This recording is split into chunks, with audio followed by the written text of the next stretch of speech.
Good morning, ladies and gentlemen.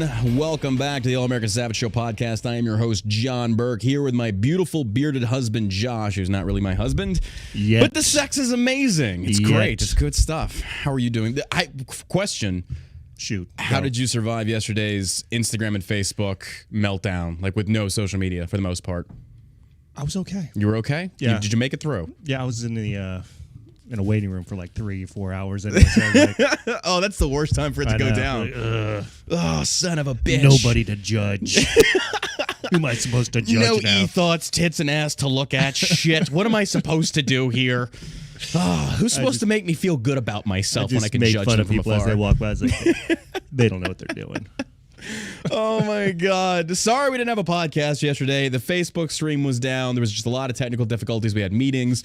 I'm going to feign like we're actually important people in real life when in reality we're not. But we're going to make ourselves sound important for the sake of just like, oh, I had better things to do. No, I sat there on my phone like swiping down. I was like, is it up? Is it up? Is it up? Is it up? I guess I'll look at Pornhub for the 6th time today. Damn it. So, what's going on, ladies and gentlemen? Thank you for tuning in from wherever it is you're listening to. If you're at home with your children, if you're at work, if you're deployed overseas, if you're hiding in a bathroom stall to get away from protesters that don't like the fact that you're not supporting the reconciliation bill from President Joe Biden, who likes ice cream. Thank you for being here. The views we're getting are insane. Thank you. Right now, the most recent numbers we're looking at is almost 130,000 views or plays just this last 30 days. So again, from the bottom of our hearts, thank you for making this the fastest growing non-Republican podcast in the nation. Thanks, gang. That's a Ben Shapiro swipe. That's good. I don't know if people are going to get that. You got it. Was it really good? I think you got it. Could you feel the Jewishness?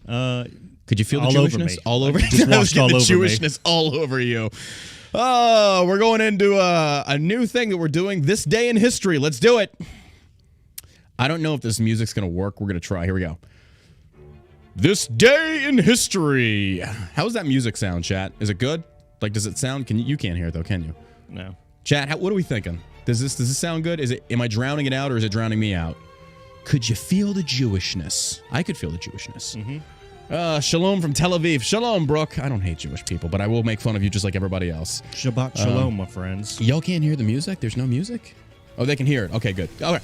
Here we go. They can hear it. It's not meant to like... Oh, you can barely hear it? Son of a penis. And this is why we'll never be on Fox. Like, just... I'm such an unprofessional podcast host. Yeah, we'll get there eventually. We'll get there eventually. Like, if we haven't It's on the list. It's on... If we haven't hit it by now, we're probably not going to... Let me turn it up a little bit. How's that? Is that better? That looks like it should be better. Fuck it. We'll do it live. We'll just do it live. All right, ladies and gentlemen. They can hear it. It sounds better. All right, good. This day in history, October 5th, 2011, Steve Jobs, the visionary of co-founder of Apple, which revolutionized the computer, music, and mobile communications industries with such devices as the Macintosh, iPod, iPhone, and iPad, dies at age 56 of complications from pancreatic cancer. How's that for a start to your morning podcast? Let's just throw in some death. Let's just do it. Let's do that. There you go.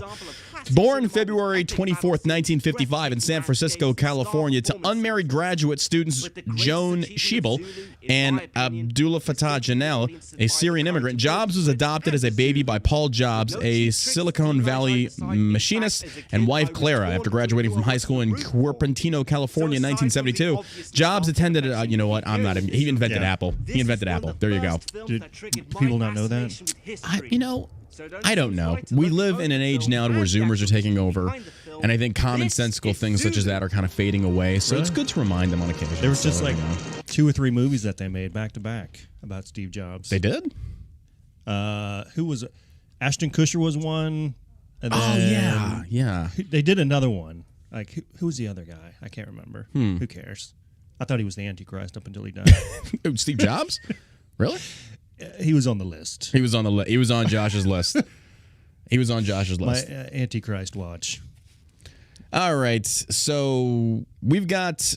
Let's just get straight into it. Cinema being stocked and bathroom follows month of liberal media pressure against Arizona Democrats. For those that are not tracking this, she is the bisexual senator out of Arizona. And the reason we said that is the articles that were writing about her were basically saying bisexual senator assaulted yada, yada, yada. And it's like, why does her being bisexual have anything to do with any of this? But apparently that's a thing now. So for those that don't know, the reconciliation bill that Joe Biden was wanting to put forward, the $3 point something trillion, essentially that was the largest bill in spending in American history has now been delayed. It's been pushed back because the Democratic United Front on the left now has lost two representatives rather, that are not going to vote in favor of it. Therefore, if you have a united right, if you have united Republicans, the bill will not make it out of the House. Therefore, the Democrats do not like these senators because, again, they're not towing the line to the Democratic agenda. They're not going to blindly vote in favor of increasing taxes, raising the debt ceiling, another $3 trillion. Instead, now they are demonizing them. They are demonizing these people, saying that essentially if you're not voting with the party, then you're not a real Democrat. So for those that weren't aware, the Senator Sinema was being stalked in the bathroom. Now, there's two sides to the story. There's the side that Democrats are going to take, and there's the side that Republicans are going to take, because apparently Joe Biden was asked about this. But first, let's get into what actually happened. The disturbing images of Senator Kristen Sinema, bisexual out of Arizona, we got to clarify that. We got to make sure that people know that her sexuality is her identity, being followed into a bathroom Sunday as left-wing activists urge her to back a massive spending bill follows months of liberal media pressure against the politician. Activists confronted Sinema in a classroom at Arizona State University in Phoenix. Like, they went into her classroom where she teaches. Like, why? Why are you doing this? Like, you want to be that big of an asshole? Yeah. That's what they do. They do. That's what they do. They do want to be that big asshole. That's why, yeah. They confronted her not only in her classroom where she teaches, but also in the bathroom. And they videotaped it. There's literal videotape of them following her into the bathroom where she's relieving herself in a stall. And you can see the person just not, I wouldn't say, yeah, it is harassment. Yeah. It is harassment.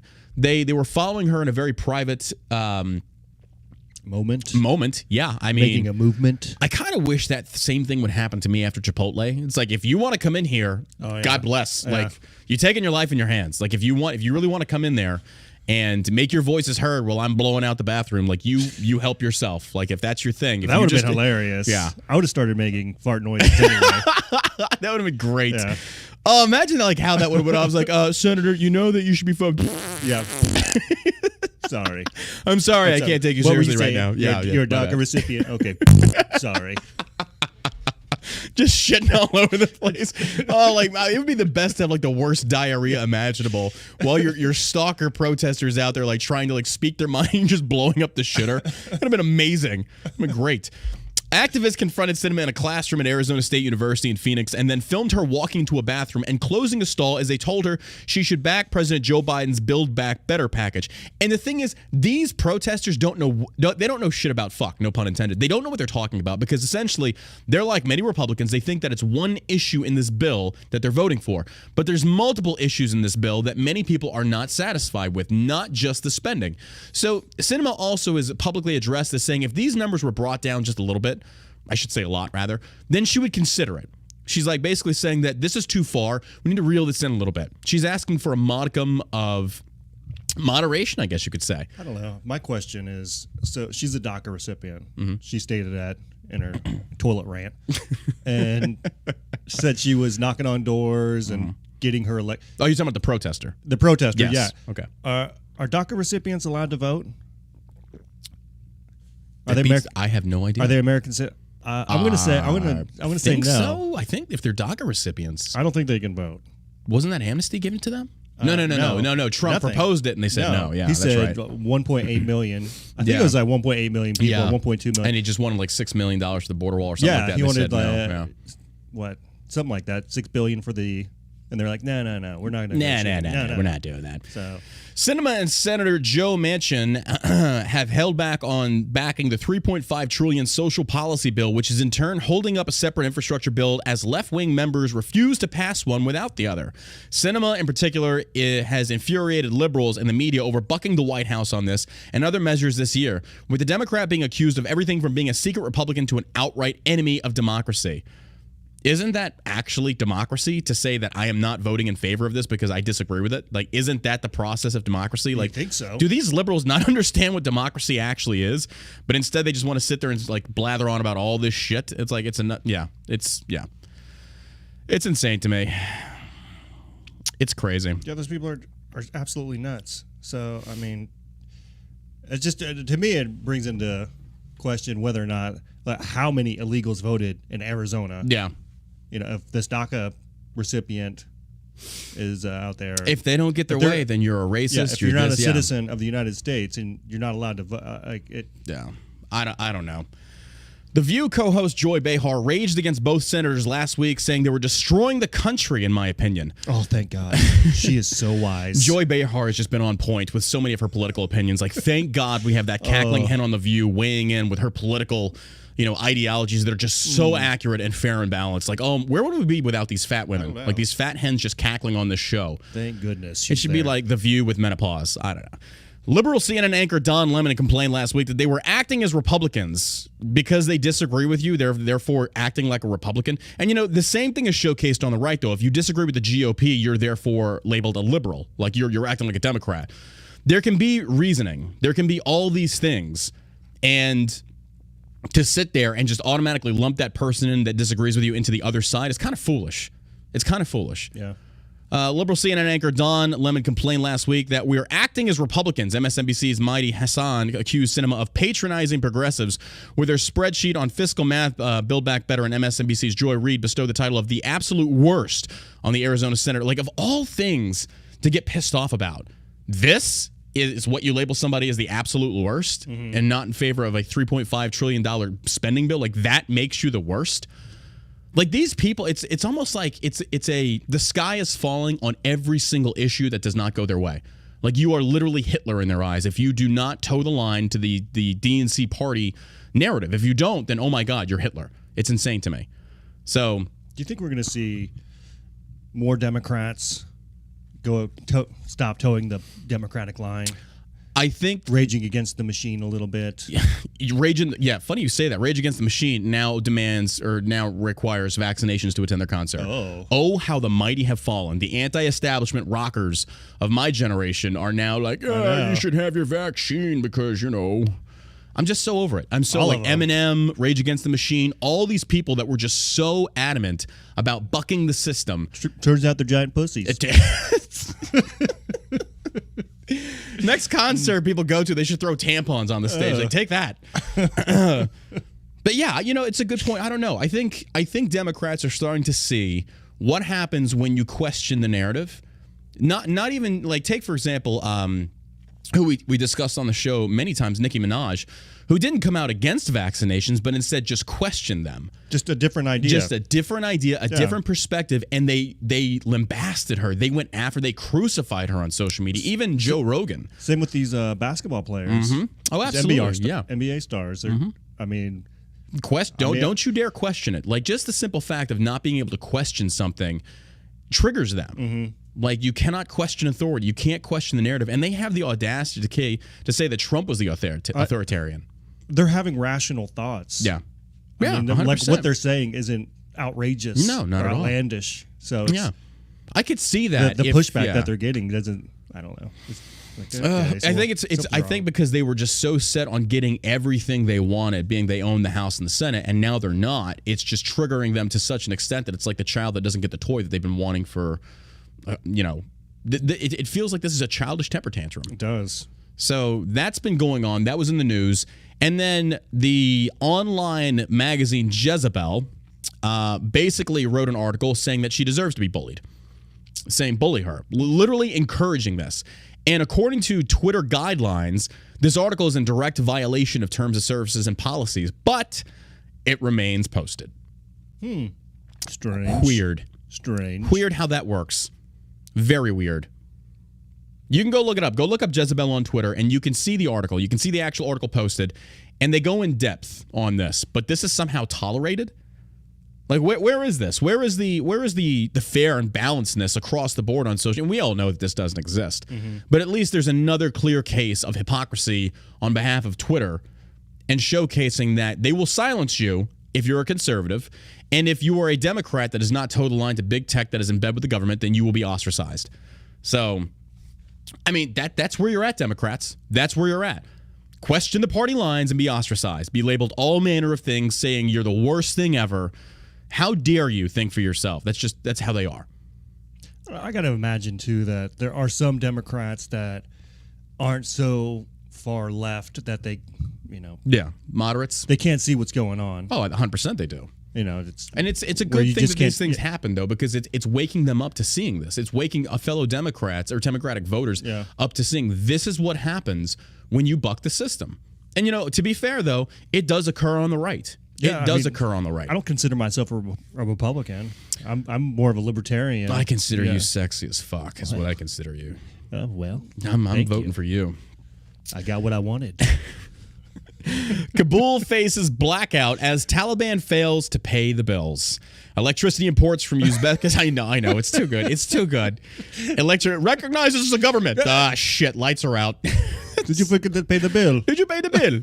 I sound Italian. I don't know what you were sounding like. That was the worst Taliban impression. It's me, a Taliban.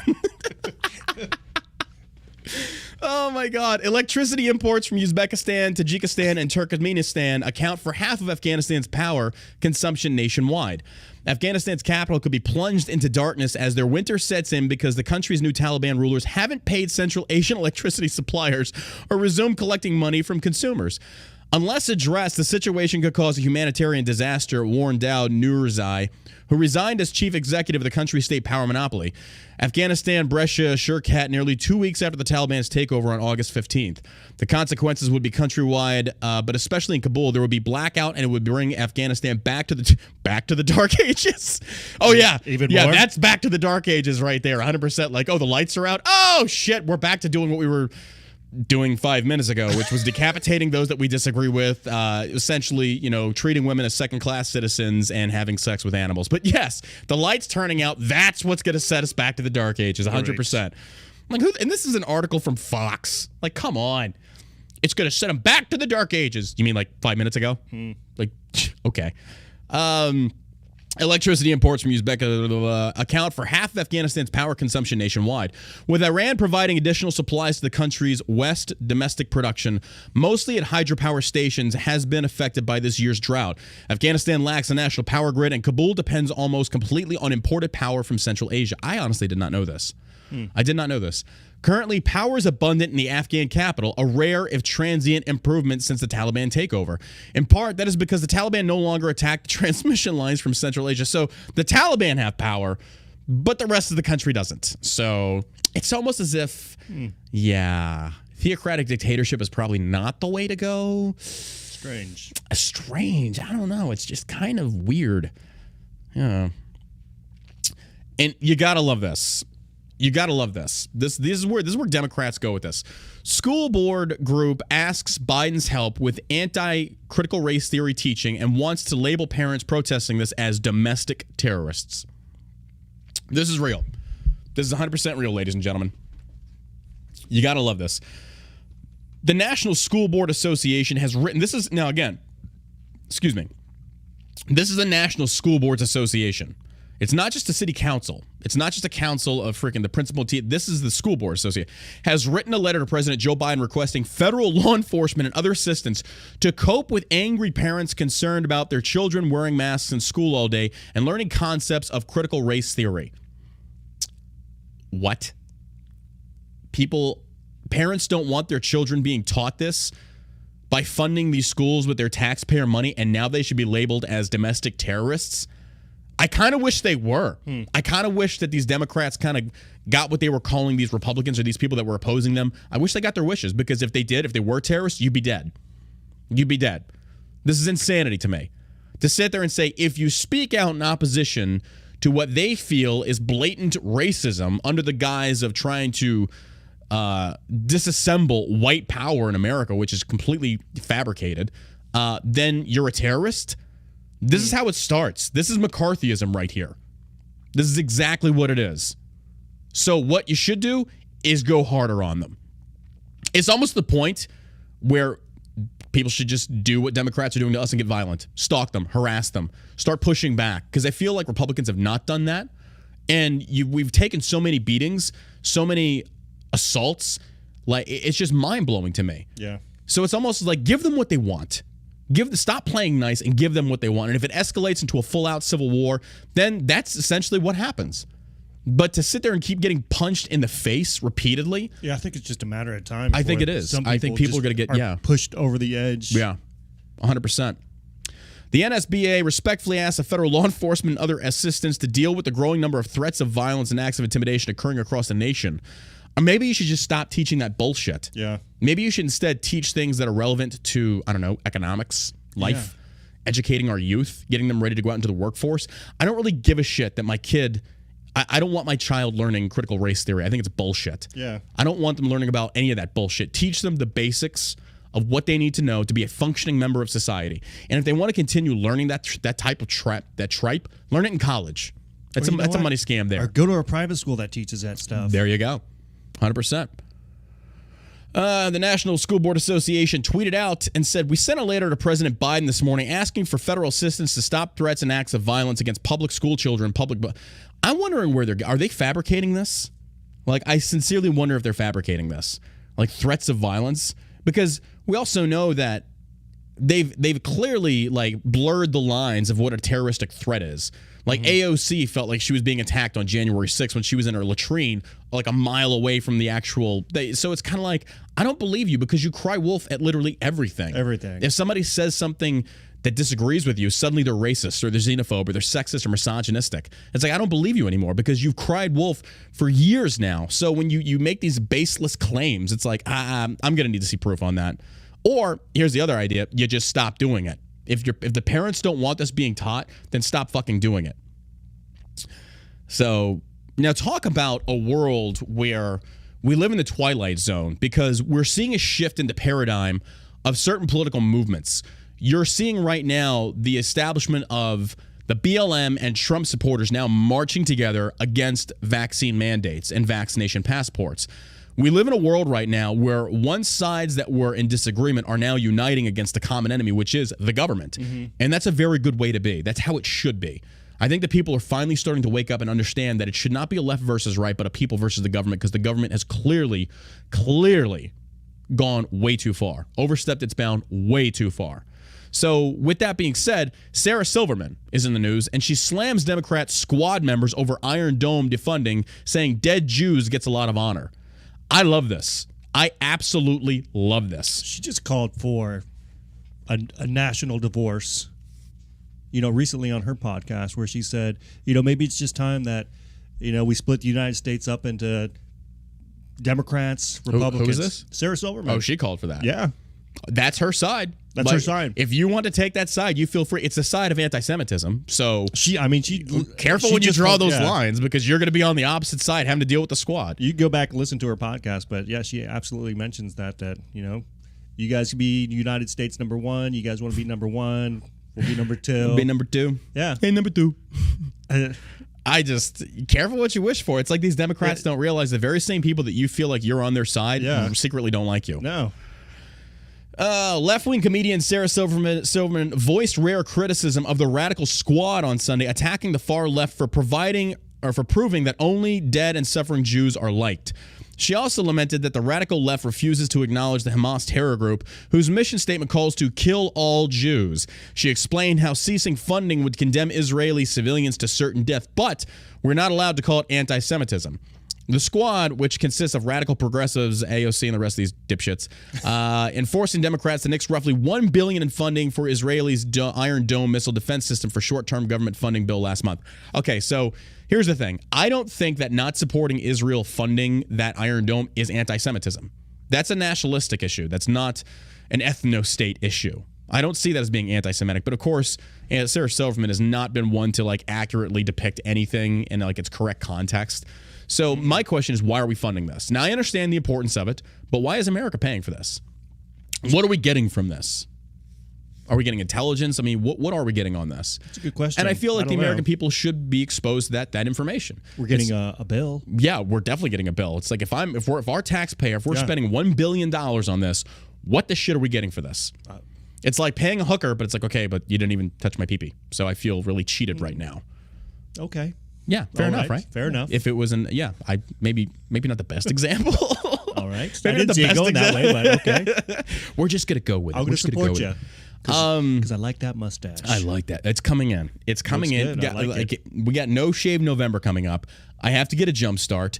because I don't necessarily grow hair on my face very quickly. On my head, yes. On my face, not so much. So I'm trying to get a jump start on this Inigo Montoya, you killed my father, prepare to die type of stash with a little soul patch. I'm going to try it. I'm going to see if it works. You know, I'm offering mustache rides now for cheap. Got to make money somehow. Okay. And I just figured I just get an early jump on it versus, you know, when we start No Shave November, by the end of November is when my mustache is finally starting to fill in. So now I'm getting, I'm getting a jump on it. I like it. It looks good. Thank you. So I can be competitive.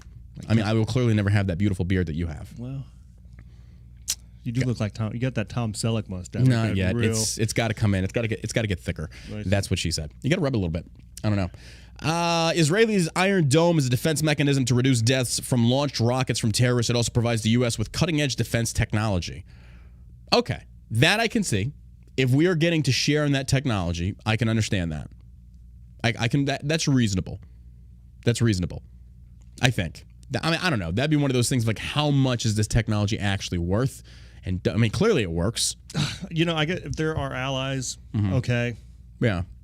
I'm not, okay, fine. Yeah, but even still, let's finish our wall, though. Yeah, I agree.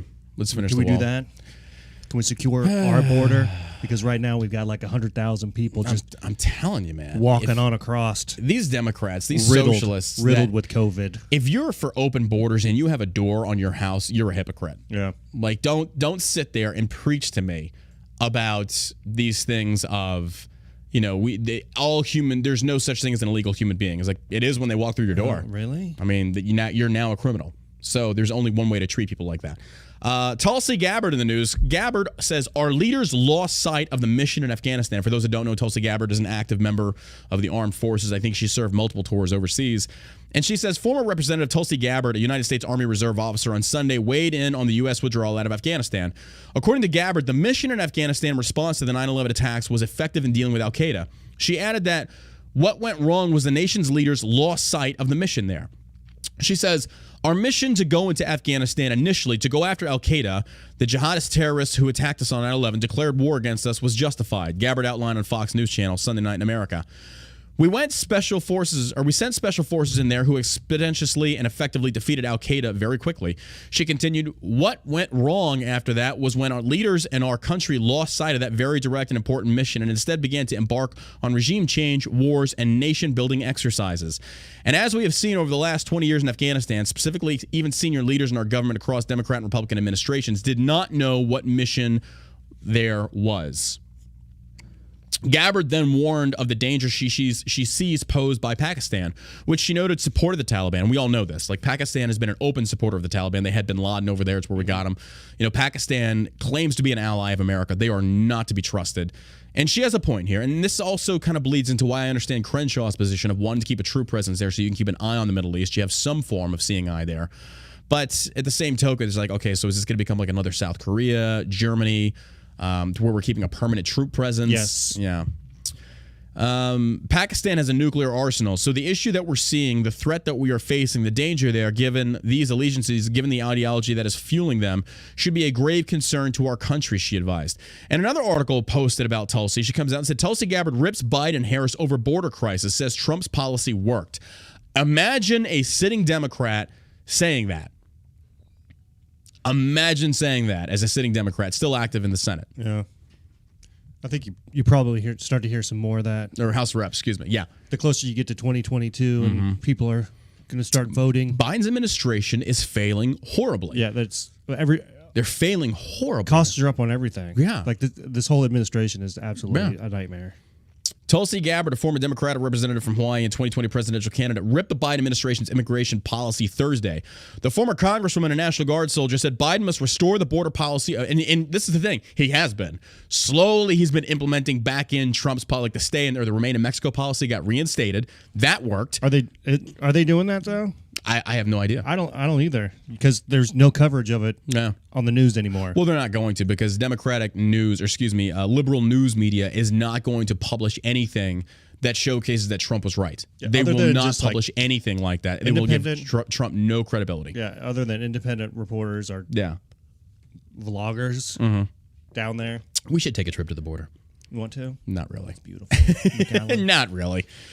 Oh, my God. The Biden-Harris open door policy has been a disaster. It needs to end now, she said. The main beneficiaries of open borders are the gangs, cartels, and human traffickers. And, of course, she is 100% right. And she tweeted this. The Trump policy of having people wait on the other side of the border worked and needs to be reinstated, she said.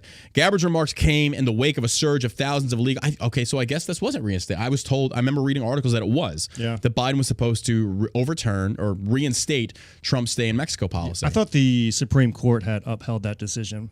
I don't remember. I thought that's what it was. It's incredible. You are seeing the DNC on very shaky ground right now. You're seeing the foundations beginning to crack. The Biden administration legitimately has a border crisis on their hands. We spoke about this a few shows ago. There's roughly 85,000 Haitian immigrants making their way up through South America, with another 30,000 in, I forget which city it was. But essentially, they had migrated over and went into these cities to occupy, and they were essentially outcast. They were alienated. They weren't going to be given free anything, and so now they're making their way to America. So, and this is also a direct result of when Biden and Kamala Harris were going and campaigning hard against Trump, talking about that we should make a way to find a way to get these people in here. And then once Biden takes off, it's like, well, slow down. Don't come yet. We're not ready. It's like, oh, so you were sitting there like tongue lashing Trump left and right. And then as soon as you put the big boy pants on, then you're like, oh, shit, wait a minute. No, I get it. Well, too late. It's too late. Now you got you have a legitimate border crisis.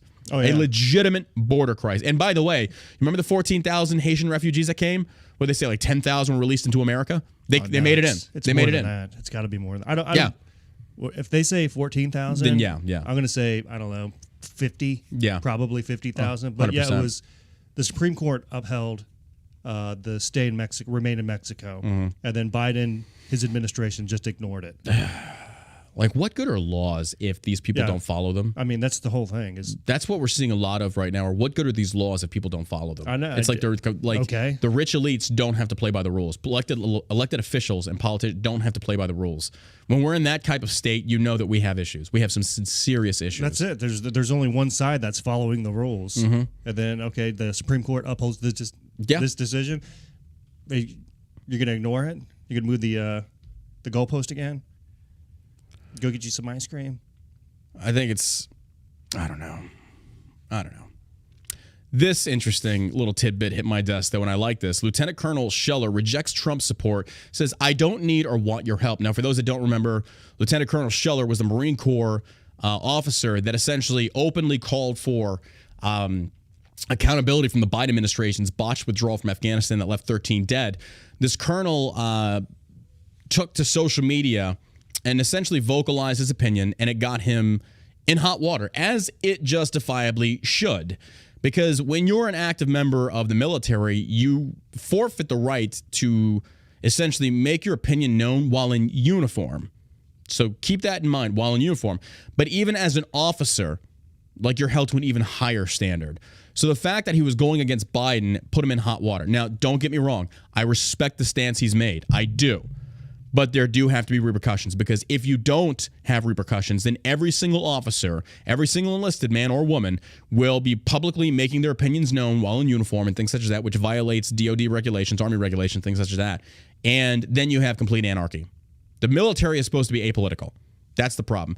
But something like this, it's drawn a lot of criticisms. So initially, a lot of Trump supporters backed him. Because essentially, the enemy of my enemy is my friend. And, he goes out there, he goes after Biden administration hardcore, saying, what the hell's happening? You got men killed, and one woman, and what's happening to you? Why are there no leaders resigning? Why is there none of this? Why is there no accountability? And Trump supporters rallied. And then the lieutenant colonel was given a gag order, and he violated it, and therefore he was thrown in prison. So I get it. I understand you have to enforce regulations. You have to do that to maintain good conduct, order, and discipline. If you don't, you have anarchy, and then you have no standing military. If you serve, you understand this. You get where I'm coming from on this. And it sucks, but that's just the way it is. And it applies to both sides, as it should. So Trump supporters, I think, launched the GoFundMe for his legal costs, and I think raised like almost $2 million. And then the lieutenant colonel comes out and he says this, and I really like this. Prior to MAGA Trump supporters raising more than $2 million to help his legal costs, Lieutenant Colonel Stuart Scheller publicly denounced help from the former president and his son, saying he would rather sit in jail than accept their support. Scheller became a household name among conservatives this past August when he publicly criticized the Biden administration's botched withdrawal from Afghanistan while demanding accountability from senior leadership. Immediately after his post went viral, Scheller was fired after 17 years of service. Last week, a Marine Corps spokesperson confirmed that Scheller was placed in military jail as he awaits for his preliminary hearing for his court-martial. Less than a week after Scheller's arrest, the Pipe Hitter Foundation set up a fund, and this is hosted by Eddie Gallagher. For those who don't remember, Eddie Gallagher was a suspected war criminal. My jury's still out on that one. I'm not even going to get into that one, but you get where I'm going with that. Run by former Navy SEAL Eddie Gallagher, who was convicted in 2019 after posing with dead body of an ISIS captive until Trump granted him clemency in November 2020. Prior to his arrest, Scheller issued a lengthy post on Facebook in which he criticized various political and military figures, including former President Trump and General Michael Flynn. President Trump, I was told by everyone to kiss the ring because of your following and power. I refuse. While I respect your foreign policy positions, I hate how you divided the country. Okay, so I feel like that's not really fair. No, it's not. Trump didn't divide the country. The press divided the country. That wasn't just Trump. You can't pin that on just Trump. Now, trust me, I'm not a Trump loyalist. We've said this before. When Trump fucks up, we say we disagree with that. And when Biden does something good, I will agree. Like when he freaking bombed the shit out of Syria, I agreed with it.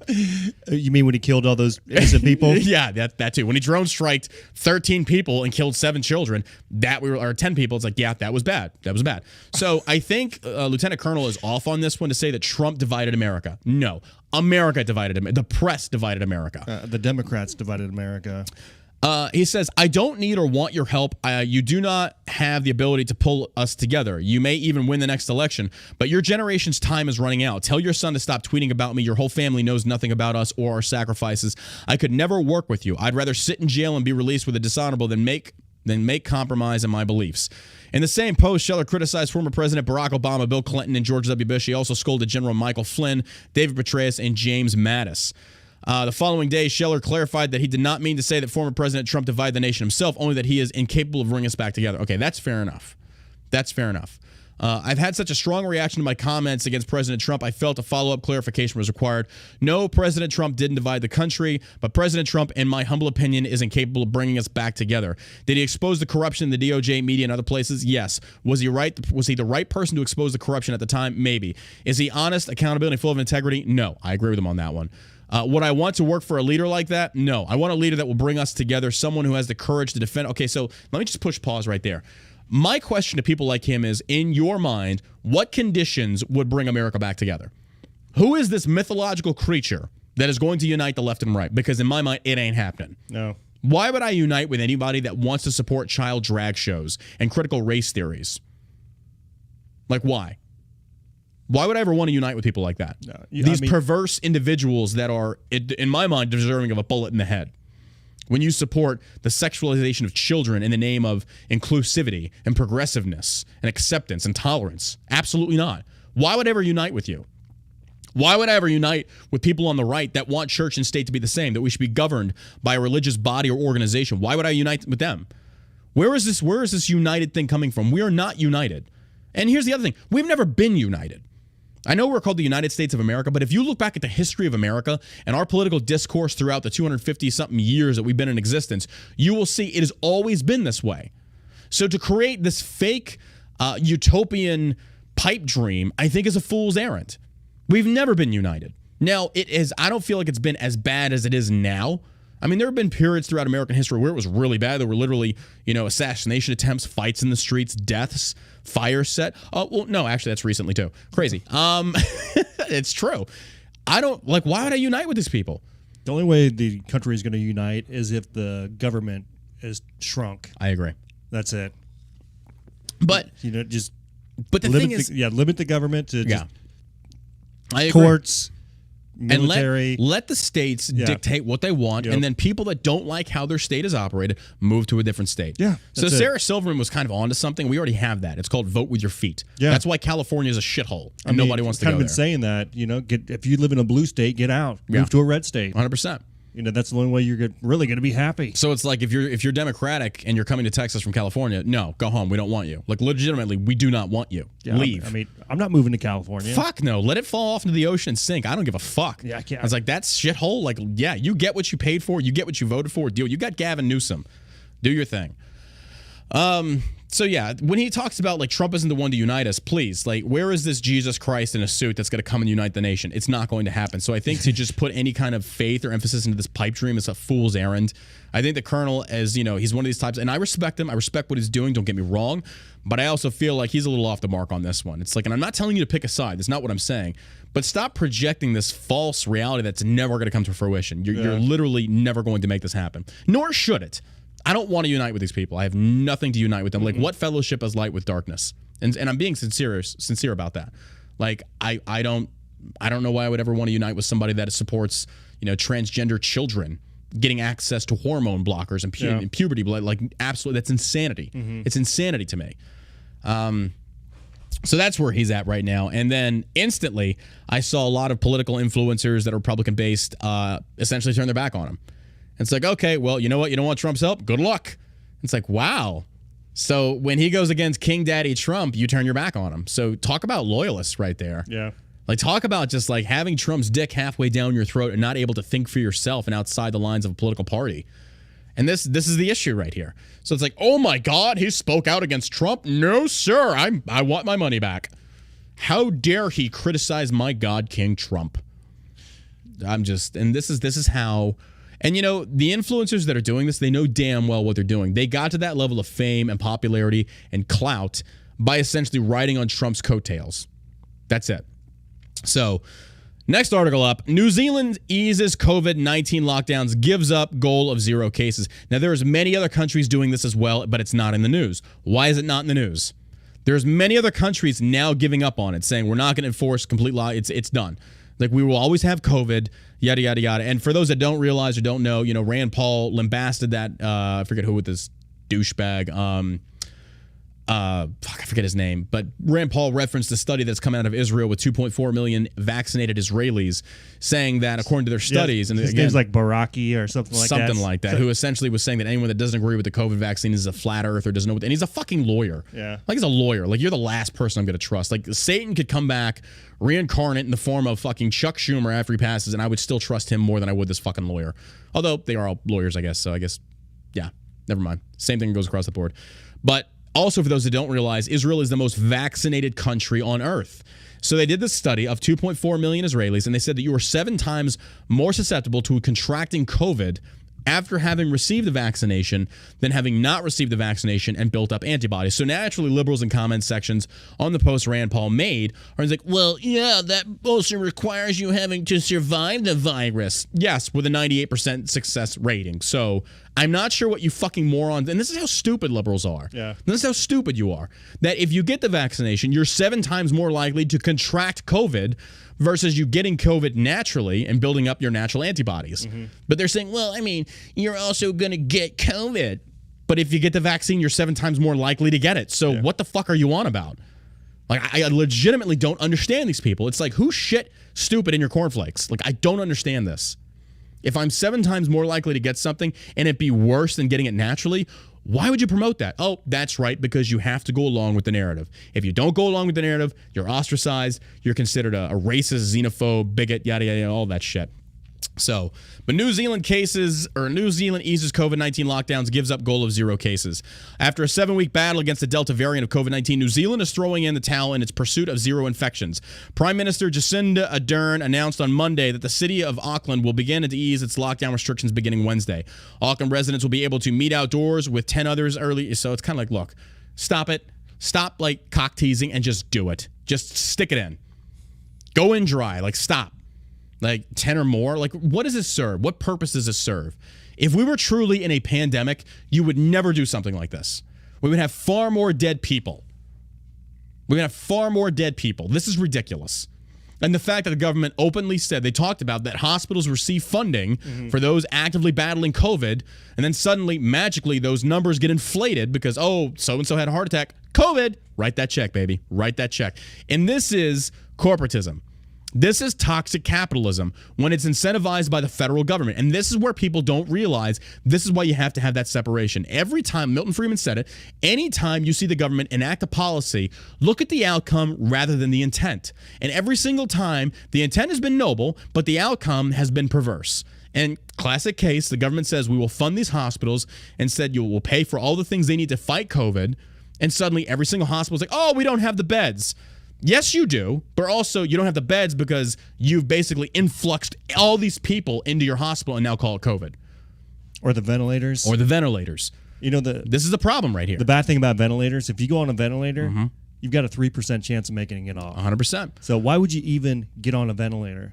Why wouldn't you even offer any Because we believe blindly in these doctors, and I'm not saying that we shouldn't, but I am saying is like when you don't know, you have to believe the guy in the white lab coat. But if you can't even believe him anymore, what the fuck are you supposed to These are the same doctors back during the AIDS epidemic when that first broke out, saying that you can get AIDS from Fauci was there. Someone breathing on you, from touching something. I listened to the thing Fauci talked about that, and he talked about you literally what you're saying. He said that he thought AIDS could be transmissible by air. They were all saying that. Yeah. Like it had everybody panicked and locked down again. This isn't the first time Fauci has done this. For those that didn't do the research, just go look at Fauci and AIDS epidemic and go listen to the sound bites of what Fauci had to say. Now again, this is a leading scientist, supposed doctor / scientist, makes $600,000 a year, and he was saying that he suspected that AIDS could be airborne. Yeah, it's like easy, Dustin Hoffman. This ain't Ebola. Like chill.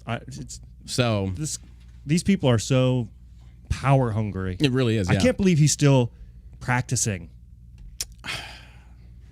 medicine. I mean, dude, I don't know. I don't know. He might be the Antichrist too. He's on the list. He's on Josh's list. Everybody, made the list. Just made the list. Oh my God. So Trump, not being one to be adverse to social media exposure and press exposure, came out with a statement the other day, and he says, Trump says, I beat DeSantis in 2024 primary.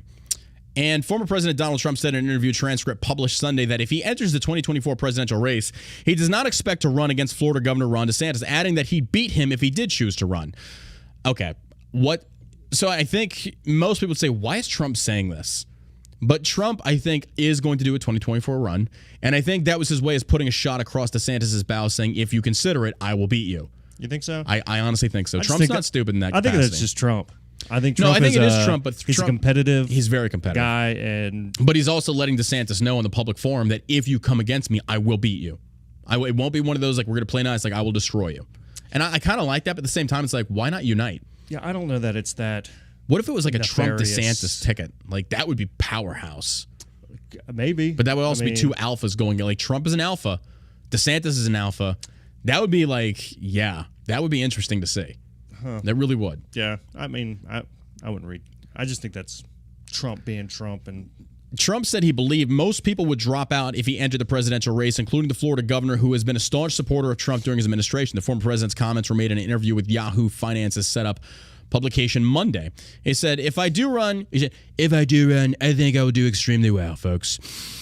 He said, saying that he based his predictions on polling and enthusiasm from voters. Now, Trump does have that, but so does DeSantis. But I don't think DeSantis has it as much as Trump. I mean, Trump is, I don't know.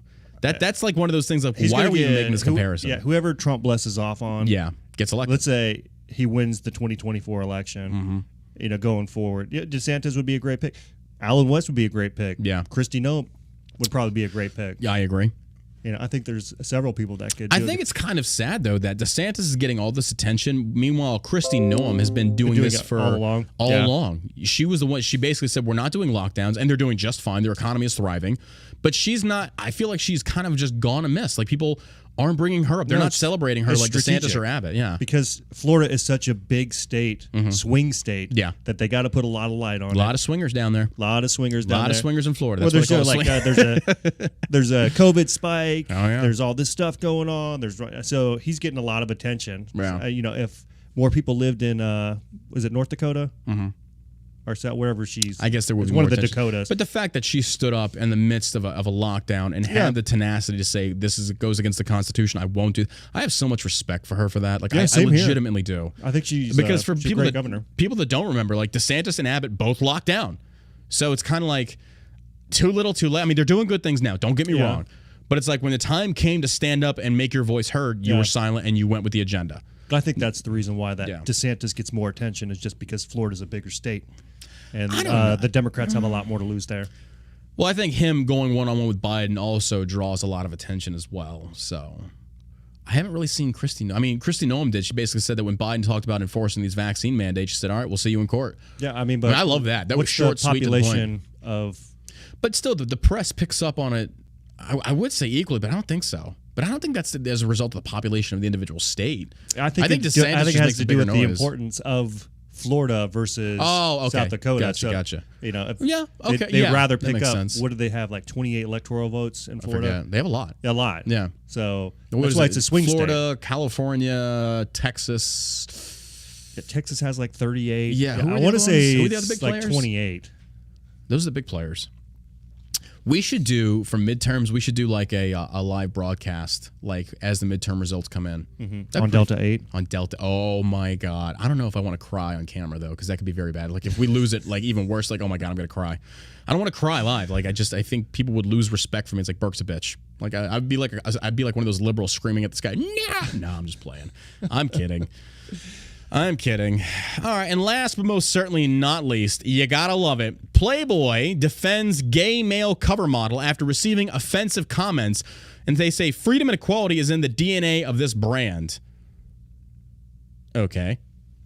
Playboy has defended its decision to put a gay man in a bunny suit on its latest cover, saying it has received numerous offensive comments about model Bretman Rock. The once relevant brand implied the negative comments are akin to racism, sexism, and transphobia. Yep, nailed it. And bingo, right on the money. Since posting, we've received a lot of great comments, but far too many offensive ones as well, Playboy said. Okay, here's the deal. Let me explain this to you morons over there, Playboy. When a man used to buy a Playboy magazine, it was not to see another naked man in the magazine. That was called Playgirl. Okay? Playboy is for naked women and boobies. And classic vajayjay shots. Okay? So when you take a magazine that through the ages has endorsed a very tasteful style of pornography, I guess, and then you throw a gay dude on there, yes, they're going to be pissed the fuck off.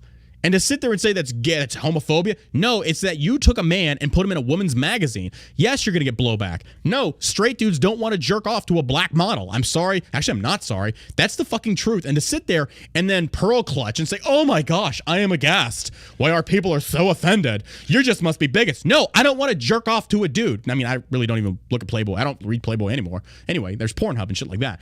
But it's like, stop it. Stop with this bullshit of trying to change what was once a gendered normal woman's magazine or men's magazine with women, and then when you put a gay dude on it, and it's like, way to support women by putting a dude on a woman's magazine. Like, this is so fucking outlandish and good. I'm glad people are pushing back on this. They should. Stick to the gay men's magazine. Of course, the model's like, oh my God, I'm just paving ways. Like, shut the fuck up. No, you're not. No, you're not. It's not cool to be gay anymore. Get over yourselves. Like, get over it. Nobody gives a shit that you like men or a woman that likes women. Guess what? Welcome to equality where you're just as unimportant as the rest of us straight heterosexual white males and females. Get the fuck out of here with this bullshit. If you don't support a gay man on a woman's pornography magazine, then you're just transphobic and a bigot and racist. Or maybe you're just so fucking retarded that you just want to be like so progressive and win woke points on the Democratic left. When I just find the fact that Democrats are supporting this, a magazine that has sexually objectified women for generations, and now you support it? I wish you would be consistent in your fucking hypocrisy, because you're so all over the goddamn place. I can't even track where your ass and your head begins. I can't. You sit there and you talk about empowering women and don't make women sexual objects. Don't sexualize us. Don't do this. Don't do that. And then the moment you throw a gay dude on there, oh my God, it's so progressive. By the way, we're sexually objectifying this man. Make up your fucking minds. I am so tired of this. I am so sick and tired of Democrats being all over the goddamn progressive map because you can't pinpoint what the fuck they stand for. Me, I just want to jerk off to hot ladies. That's it. Not dudes. Get the dudes out of there. There's a section for dudes. It's called the gay section or Playgirl or all that stuff. So I'm not sure why they can sit there and have this feigned outrage or this feigned shock that you're following that consists primarily of men gets pissed off when you put a naked man in the magazine. Or I don't know if he's naked, but he's in a bunny suit. And he's like, and I sent the message over to like 2 of my Playboy bunny friends. I was like, hey, how do you feel about this? And they were just like, yeah, I'm not commenting on that. And it's like, I bet you won't. It's like, I know you won't. It's like, you're not going to say a goddamn thing because you don't want to lose that sponsorship from Playboy. But deep down, they're pissed the fuck off. They're pissed the fuck off. I think it's more of an attempt by Playboy to increase revenue. Because I think it's going to cost them, honestly. I don't think they're going to generate a lot of revenue off that. That could just be them jumping the shark, so to speak. They're trying to get in that arena with the wokeness, and ultimately it's like you just alienated your number one consumer, which is men. Yeah, well, it's probably their audience right now is boomers who still get magazines. Because the articles are interesting from what I've heard. I mean, I always like that. I always like that as like the go-to for many people that would like get caught with Playboy side read. Like, yeah, I read it for the articles. Like, so you're telling me the naked, big-breasted, beautiful women have nothing to do with why you get them? Just added bonus. Added bonus. It's just a bonus. I really like the well thought out articles. Yeah, get a great queso recipe. Oh my god. He's on the list. He's on the list. It's just Ken and Paul. It's just more woke nonsense. And then they have the audacity to just sit there and act surprised when their main demographic of straight men are like, I don't like this. Well, you must be homophobic. No, I just don't like looking at penis. Can you imagine just Vietnam vet who doesn't use any technology, picks up his Playboy, the one thing he can rely on.